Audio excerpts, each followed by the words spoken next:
Good evening, welcome to Lateline. More than 100 prominent academics have signed an open letter to Prime Minister Malcolm Turnbull calling for a royal commission into violence, abuse and neglect of people with disabilities. The letter refers to cases of mistreatment in group homes and expresses dismay that the federal government didn't proceed with an earlier recommendation for such an inquiry. Shortly we'll speak to one of the signatories to that letter, but first an exclusive report, another disturbing story from a group home. An Australian mother has told how her son, who has an intellectual disability, was declared clinically dead 3 times after being put on a potent cocktail of psychotropic drugs. Lateline has previously reported on the increasing use of the drugs in nursing homes, and now experts are warning so-called chemical restraints are potentially being overused on people with disabilities in group homes. Reporter Alison Branley has our report.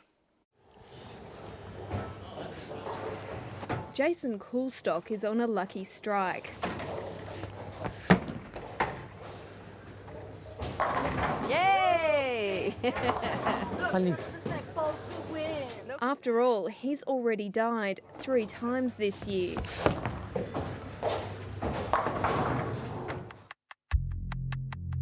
Jason had to be revived on multiple occasions in January after being hospitalised with a gallbladder that had turned gangrene.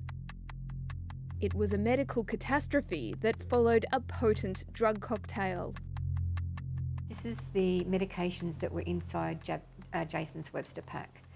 And this one here is an antipsychotic, that one's an antipsychotic, this one is an antidepressant, and that one's an antipsychotic. Hi, Mum. How are you? All right. I love you. Oh, I love you too. Jason Coulstock has an intellectual disability and autism. He'd been living in this New South Wales government group home last year when his normally good behaviour inexplicably started to deteriorate. He was kicking doors and breaking doors, glass doors. He was attacking staff. He was attacking other clients that live in the house. Once I I'll sell you out. It's not good. Wow. See, Mum? His mother, Ros Phillips, took him to a psychiatrist who prescribed the sedative lithium. After a while, it seemed to be having an unusually strong impact on Jason. Jason was like he was stoned. He basically couldn't function. Then in January, Jason was rushed to hospital in agony. And about an hour after I got to the hospital, Jason had passed away. And they brought him back. And at that time, we realised something was really wrong. They said that the gallbladder needed to be removed. It was gangrene. Jason had to be revived 2 more times before Ros made a shocking discovery. I looked at his Webster pack and it was full of medication that I'd never seen. And then 2 days later they came back and that's when they said to me that Jason was suffering with drug-induced toxicity. Neither Ros nor Jason's psychiatrist knew that in addition to the 3 psychotropic medications he was already taking, Jason had also been put on another antipsychotic and an antidepressant.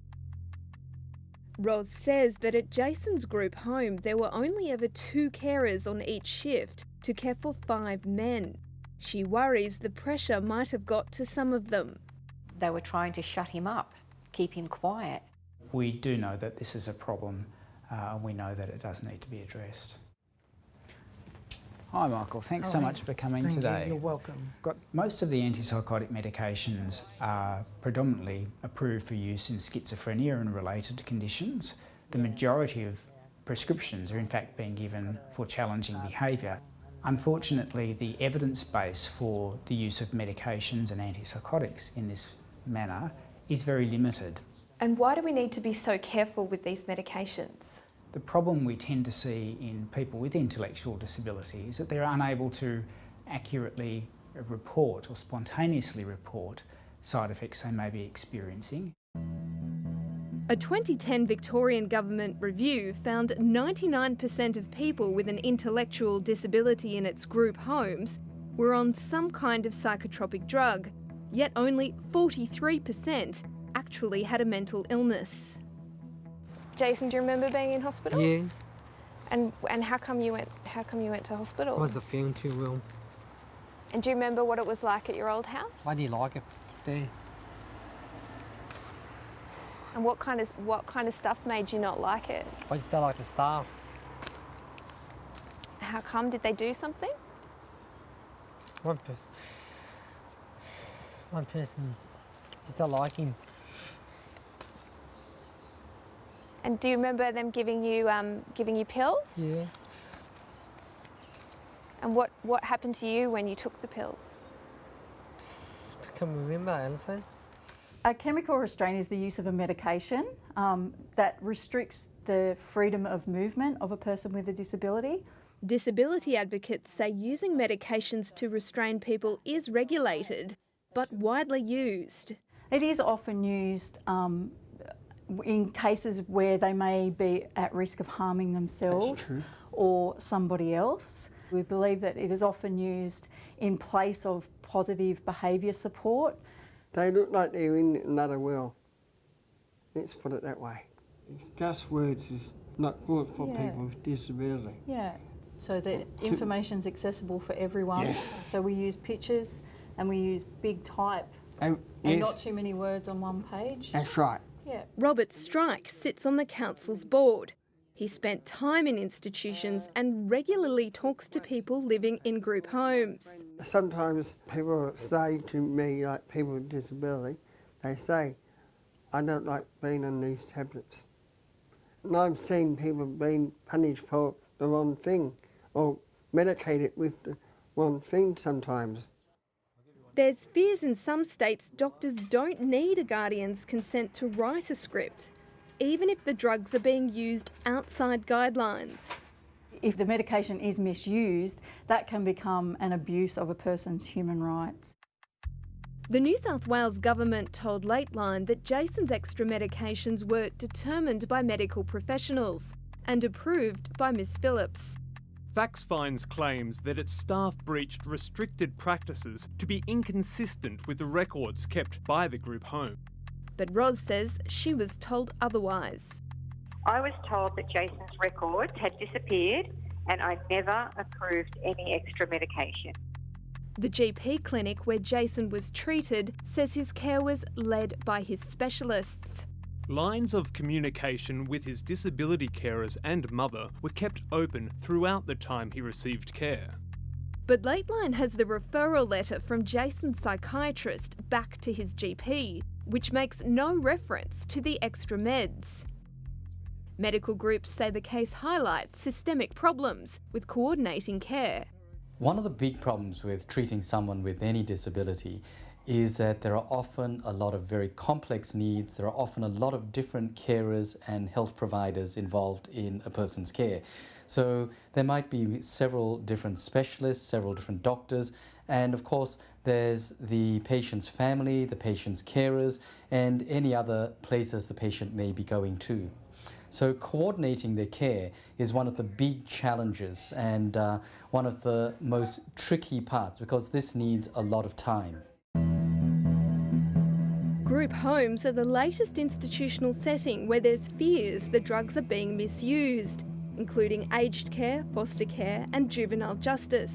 There is an urgent case for upskilling doctors, nurses and disability professionals in the appropriate use and role of psychotropic medications. I got your sugars in milk. I got the milk today, Mum. Good boy. I'll make you coffee for you. Thank you. After he was discharged from hospital, Jason moved into a privately run home on his own. He makes a beautiful cup of coffee when I come here now, which he's never done that. Good boy. Thank you. That's mine, Mum. The state government group home is disgusting. It needs a complete overhaul. From, the first year that Jason was in care, he's been assaulted, he's been starved, he's not been given good care, like he's been neglected. It has been 16 years of hell. I feel like I've been in a nightmare and just haven't been able to wake up.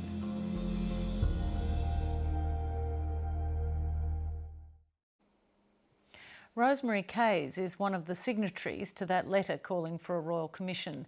She's a human rights lawyer, a senior research fellow at the University of New South Wales Social Policy Research Centre and the chairperson of the Australian Centre for Disability Law. She joined me earlier. Rosemary Kayes, thank you very much for taking the time to speak to us. Thank you, Emma. It's good to be here. Tell me why you're seeking a royal commission and why now?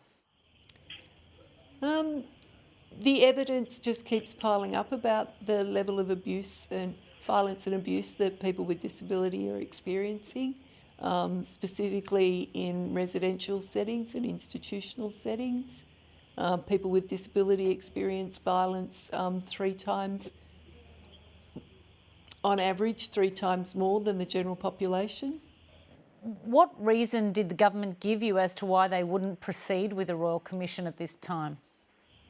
They indicate that there are other policy measures that can be undertaken to address the violence experienced by people with disability, but addressing these incidences through policy is not going to get to the true level and the depth and the cause of these incidences. And I think it's really now time to say that the evidence is there to suggest that we need good investigative powers.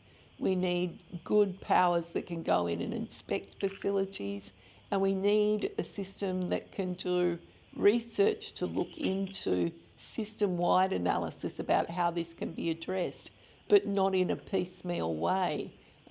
We have policy drivers for reform in certain areas, but not in other areas. We look at it in terms of the mental health system, but do the disability services system separately. So protective mechanisms aren't coordinated across the spectrum. They deal with service types separately. How widespread is the prescription of psychotropic drugs to control the behaviour of residents in group homes? It's anecdotally, it's much more widespread than what we're aware of. It tends to be the easy way out when dealing with behaviour. When people's behaviour changes or dramatically increases and is of concern, it's generally about their environment. They are trying to adapt to an environment that is not conducive to them. And you need to remember that people with disability, especially people with disability in institutions and group homes, are just a small version of an institution, that they don't get to choose with who they live with. They don't get to choose who the people are that work around them and are engaged with them, sometimes quite intimately and quite personally in their lives. And so if there's situations in that environment that they aren't comfortable with, sometimes their behaviour, a lot of the times, their behaviour is an adaptation to that environment and a reaction to that environment. And so chemical restraint is a way of trying to resolve the behaviour simply. Presumably the more compassionate, indeed effective treatment for these people would be to consult psychiatrists, counsellors, psychologists to help regulate their behaviour.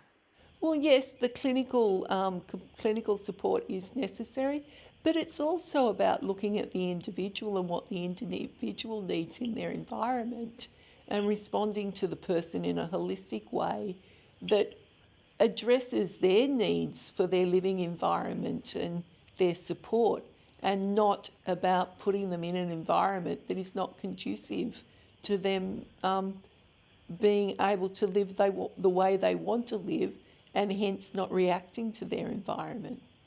Are group homes the best place to treat these individuals, especially given those sorts of institutions were largely got rid of for people with mental illnesses?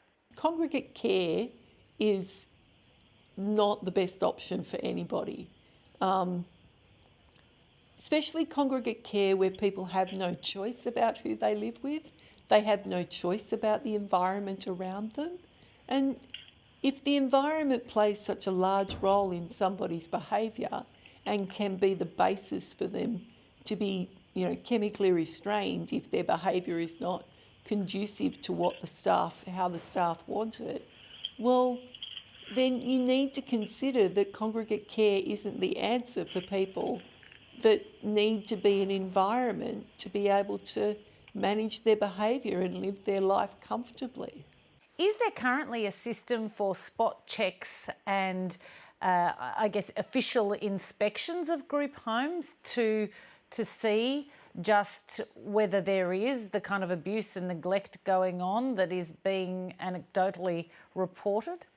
There's no systematic way that group homes are monitored like that, or group homes and other service sectors. There are national standards around what can happen in group homes and what can happen in residential services, but there is no holistic approach to this across the board. As I said, where the mental health system and the disability service system and even the education system, we've seen incidences where children with disability in schools are treated to restrictive practices, not necessarily chemical restraint, but definitely physical restraint, with the classic example of the young boy in Canberra with the purpose-built cage. Have many cases of abuse and neglect actually made it to the courts? Very few make it to the courts. I mean, a lot of the action is criminal, and if it's not criminal, it's definitely unlawful in a civil sense. And so this is another reason why a Royal Commission is a framework that can really address the really significant levels of violence and abuse experienced by people with disability. Rosemary, a Royal Commission is likely to take an inordinate amount of time to hear submissions, call witnesses, consider evidence. What could the government be doing in the immediate term to help address some of these problems? Well, it's got some frameworks that it could utilise already in place. As I said, there are protection mechanisms that operate within the disability services sector and within the national mental health infrastructure. There needs to be some coordination across those bodies. The National Plan Against Violence for Women is another avenue that could really be populated with disability-specific measures to try and address violence. And also a move away from congregate care as an option for people with disability. If people that have behaviours of concern are being lumped together as a way of accommodating them, they aren't necessarily in the best environment to be able to manage their behaviour. So people need to be looked at individually and need to be able to have individual options to be able to address their needs and their supports. Rosemary Kays, all the best. Thank you so much for taking the time to speak to us. That's okay, Emma. Thank you very much. And in a statement, a spokesperson for the federal government said that rather than proceeding with another inquiry through a royal commission, the government is focused on establishing the NDIS and implementing a framework that will address some of the issues people living in group homes face.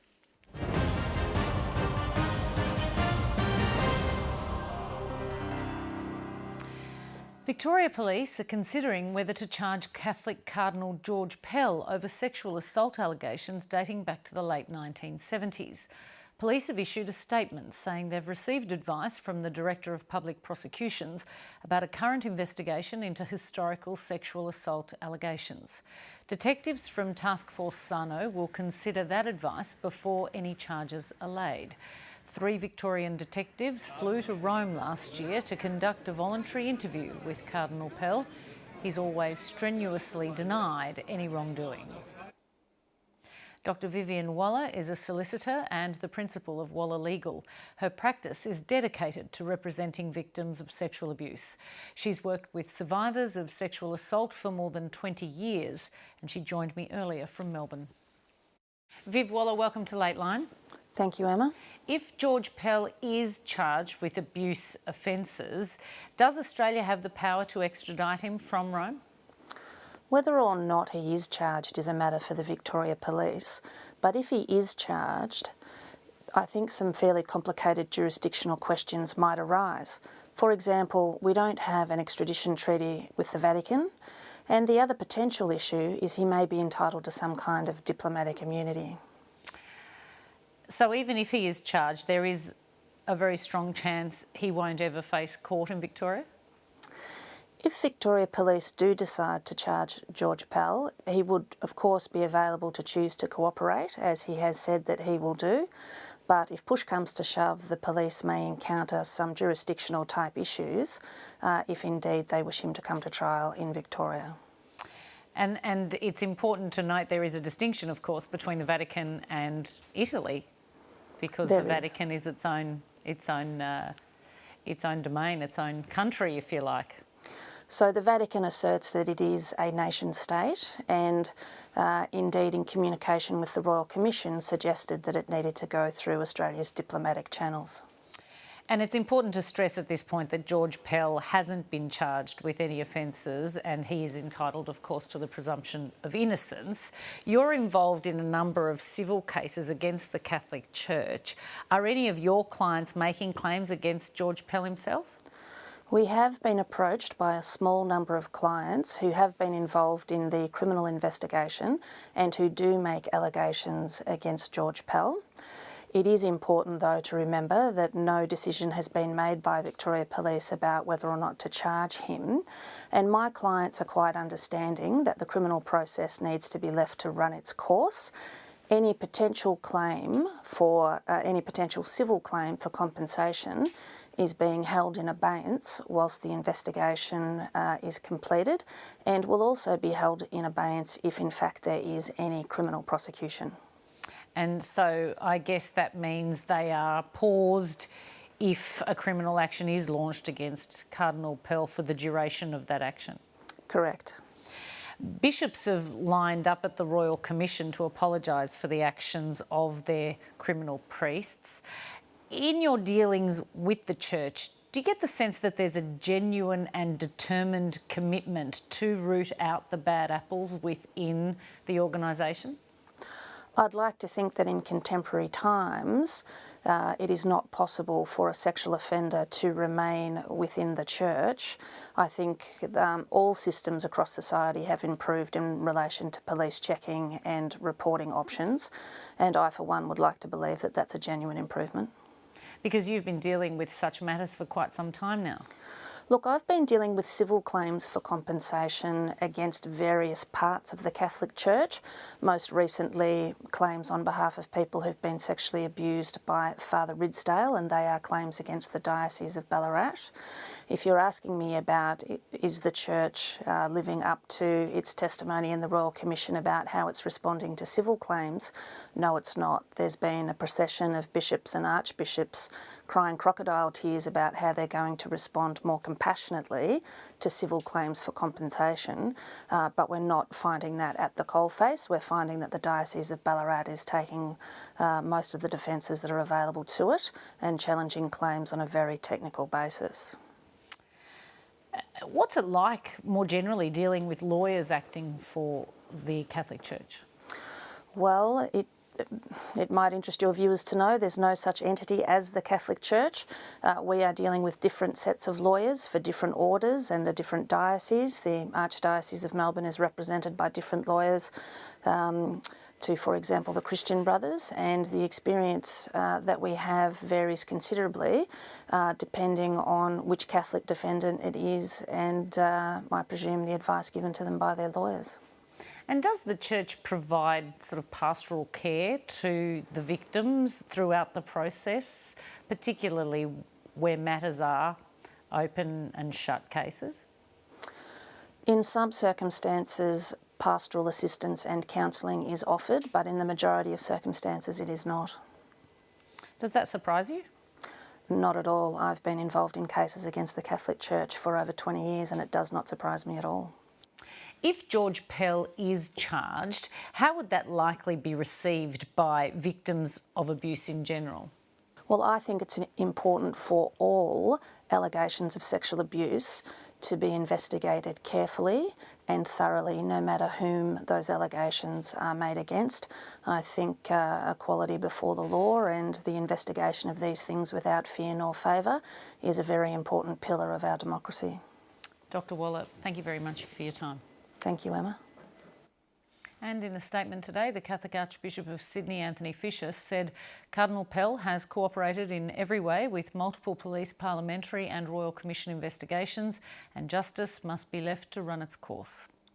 That's all from us for tonight. As always, you can find Lateline stories and interviews at our website. I'll see you again tomorrow. Good night.